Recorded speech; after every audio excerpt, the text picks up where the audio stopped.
How old were you when you became a millionaire? 25? So last year. Have you been broke before? Yes, I grew up very poor. We were on food stamps. What's the biggest financial mistake you've ever made? When I was younger, I always thought corporate was the right path. This is like the very clear path to go. That is not right. Okay, so here's what I'm going to tell you. Tomorrow morning, the CEO of your company could get hit by a bus. An entirely new PE firm is going to come in and bring their team with them, and you are out tomorrow. You did nothing wrong. In your experience, what's one piece of advice that you've seen has changed the most people's lives? Oh my gosh. Excuse me, ma'am. Quick question. Did you just call me ma'am? Miss? Better. That's better? I just had a quick question. How did you make your first million? I made my first million in the radio business as an equity partner in my early 20s. How old were you when you became a millionaire? 25, I think. So last year. Times 2. No. I go around the world and I spend the day with the most successful people, so I was wondering if I could spend the day with you. Giddy up, let's go. Yeah, let's go. How did you make that first million? I came up through sales as a sales executive and then sales leader and then ultimately became an equity partner. I ran the company. And now you're a business owner? I am. How many businesses do you run? I have 5 businesses now. 5 businesses? Yes. And did you just start with one and gradually grow, or how did that come about? Yeah, well, I actually got fired from the radio business. That was the catalyst to me launching my first business. So it's all been like one mistake leading to the next crazy thing and really stepping into uncertainty and learning to fail fast, move faster, break things, and suddenly that you start succeeding. What's the biggest financial mistake you've ever made? The biggest financial mistake I've ever made was when I was younger, I always thought corporate was the right path. This is like the very clear path to go. That is not right. The right path is to find ways to make money while you're sleeping at night. You don't have to work harder or work more to become wealthy and successful. In fact, it's very much the opposite. Be strategic, be thoughtful, and try to figure out ways you can make money while you're sleeping. I was not doing that when I was younger. I like that. Why do you think so many people are stuck in that 9-to-5 routine and that 9-to-5 job? Because that's all you know. I was stuck in that same thing too. We're very much creatures of habit, and we do what we see our parents doing or the people around us doing. If you're not surrounded by billionaires who are starting companies, failing at companies, reinventing themselves on the regular, you think that's crazy, when the reality is it's only crazy if you're not the one doing it. Or who did you surround yourself with, and how did you get into those rooms to have access to those other millionaires? I started off working really hard and going the corporate route, and so I just really wanted to outwork everybody because I'd grown up poor and I didn't want to be poor. That works, and it will get you half of the way there, but to really set yourself up for major success, you've got to find ways to tap into your unique talents, really believe in yourself, and show up as that real version of you, crazy ideas and all. That's when you're going to start attracting those right people who are running at that next level. Have you been broke before? Yes, I grew up very poor. How poor? We were on food stamps. So I went from paper route to bussing tables to working at fast food restaurants to waitressing to bartending until I graduated college. Was there any transferable skills you learned from those jobs that you still use today? Absolutely. It was like 18 years of refining sales skills, learning how to retain clients, how to get referrals, how to upsell clients, how to deal with challenging clients. It was really a masterclass for me in becoming exceptional in sales. So even when you were waitressing, you were using skills in sales? Of course, everybody's in sales. In every exchange, somebody sold, right? Most relatable example I give people when I'm speaking with adults is you're going to go home tonight, your spouse is going to sell you to make them dinner, or you're going to sell them to take you out for dinner. But every exchange, somebody is sold. How do you handle objections? I don't stop with them, right? An objection is a jump off point. It's really the beginning of a negotiation. So I like to see sales as a game. And if you approach sales in that way, you're excited when you hear an objection. You're like, oh my gosh, that's so interesting. I'm getting to know more about you, more about your thoughts, your positioning, where you're coming from. So, you know, a lot of the advice I give people is repeat something back to someone to buy yourself a moment of time. Number one, you want to make sure you understood and hear someone clearly in regards to how they think they're being heard. They're also going to like you a little bit more if, oh my gosh, this person's actually, they're actively listening to me. They're actually part of this conversation and not sitting on their phone, right? So did I hear you correctly? Did you say blah, blah, blah, whatever it may be? So you also buy yourself a moment to think, okay, wait a minute, what's really causing them to say this? Like, what's the real objection? Is that really it? So what's a common objection? We can do a little role play right now. Okay, tell me what you're selling. Let's say I'm selling the espresso. Okay, you're selling an espresso and someone says to you, that's too much money, I'm not gonna buy it. Yeah. So whenever price becomes the issue, you haven't sold someone on the value of what it is that you're selling, right? So I go back to, we didn't explain to them how this coffee is going to change your freaking life today. Have you ever had coffee from such and such? You know, like you start getting into the story behind why this is so good, or the future outcome that you're providing someone with, right? So if you see someone and they're super tired and they have a big meeting and presentation, be like, bro, you mean too much to me. I am not letting you walk away from me without purchasing this coffee because I know you need a lot of energy to go in there and get these people excited about what you're doing. I'm not going to let you fail. I'm in this with you. You got to grab this. You feel like you're together in it. Bring someone along on the journey with you and let them know I'm vying for you to win too. What's a common mistake people make in sales? They take the objection as the walk away point, like, and there we go. That's a wrap, right? So, or they don't follow up. It's okay to not have the solution in the moment. It's okay to not be able to overcome the objection in the moment, but never leave a meeting without a date and time to come back to follow up on that objection, a signed contract, or get kicked out so you never have to think about that client or potential client again. Can anyone learn sales, or does the person have to have already some certain skill level? Anyone can learn sales, and everybody should. What makes a person good at sales? Being a great listener, making people feel safe, being a trustworthy person, showing up as a real version of yourself, flaws and all. People are attracted to real people. Don't be fake. Don't try to be me. Don't try to be somebody else. Don't try to be you. Right? Just actually show up as the most honest, real version of you, and people are going to connect with that. Hey, oh my gosh, can I share a quick personal story with you? Listen to what's going on. This morning, and you start sharing your realness with someone, instantly they're going to be like, okay, I can relate to this person. They're actually real. They're normal. And that's going to build a little bit of trust for you.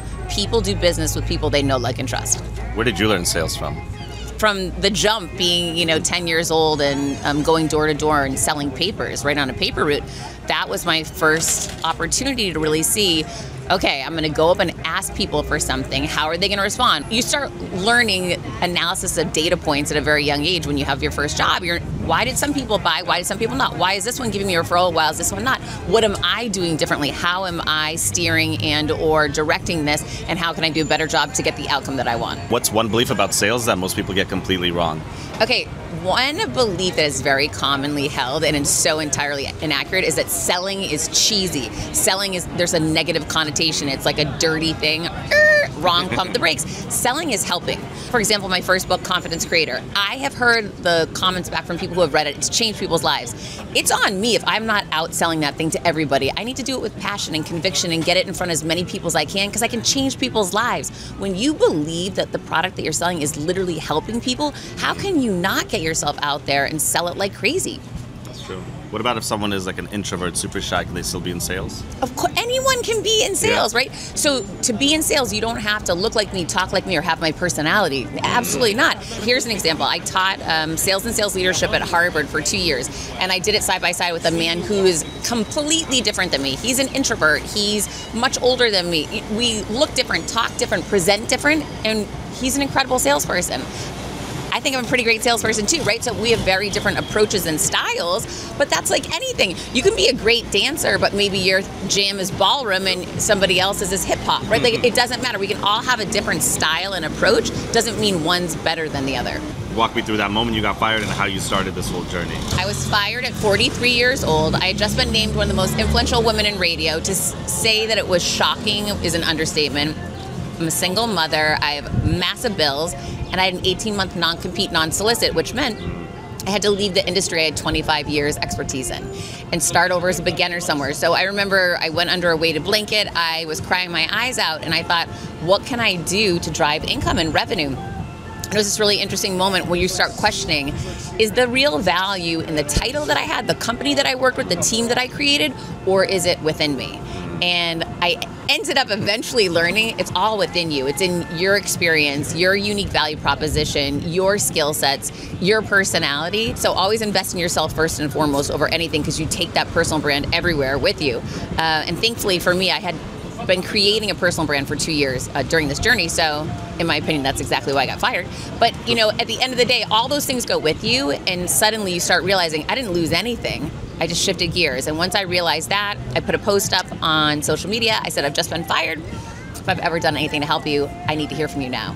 That post went viral and landed me on the Elvis Duran show. Halfway through that interview, he said, well, obviously you're writing a book. I wasn't.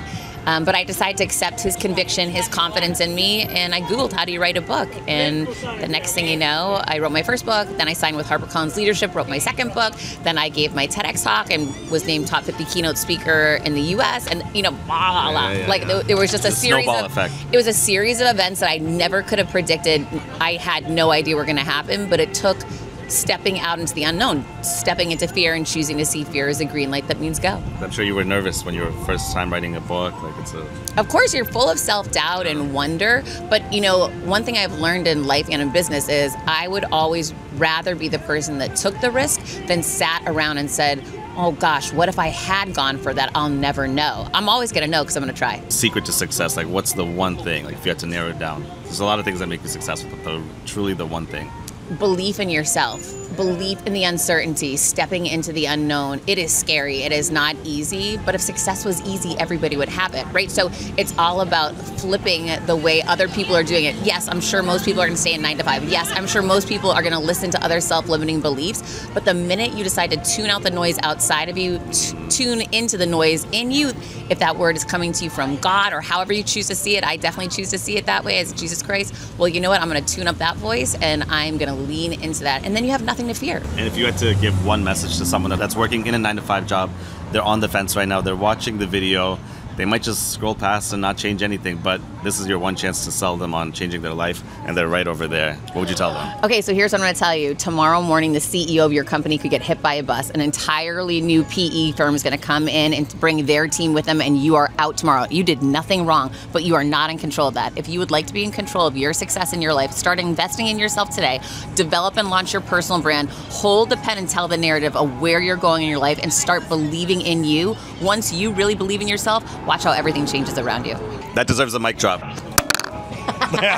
In your experience, what's one piece of advice that you've seen has changed the most people's lives? Oh my gosh, the Mind movies have changed people's lives. Other level, I literally get DMs every single day from people telling me how incredible it has been for them. Definitely give Mind movies a try. Mind movies? Yes, Mind movies. Okay, they've been around for so long. I was just exposed to them in October of last year. I created mine in November, and I saw so many things come to life, to fruition that were in my Mind movie. So I've been teaching about them for the last few months, and I literally get thousands of DMs from people. I created a free ebook on my website, heathermonahan.com, Mind movies, and it breaks down exactly how to do it. But the bottom line is create the vision that you want for your future. You go to Canva. That's what I did. It costs nothing. You unlock your subconscious with a kaleidoscope video. It's like 10 to 20 seconds long. Then the next part of the presentation are all the different images of the future that you want to have. You marry a song that gives you goosebumps. Mine's Taylor Swift, Me. I love that song. My girl T Swiftie. And then you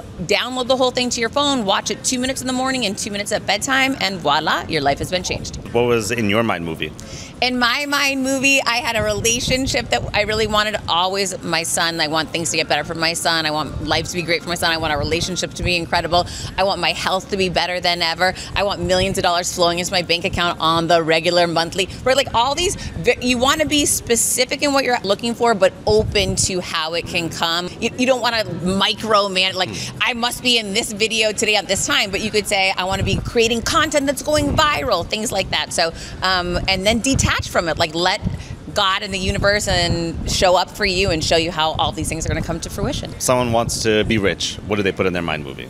I mean, I love the idea of having money printing and flowing right into you. I actually have a video of that in my video, which I think is so cool. But other people have said things like, maybe you're working on a big partnership and you don't know how it's going to go. So in the Mind movie, you have you shaking hands with that future partner and high-fiving with like dollar signs in the background. Like, it can really be whatever feels right for you. Ask yourself the question. People keep asking me, what should I put in it? What? Oh, I don't know. Ask yourself, what is it that you want in your future? Like, what makes you feel excited and good and real to you? Do not put things in it that you don't think are possible. Great example.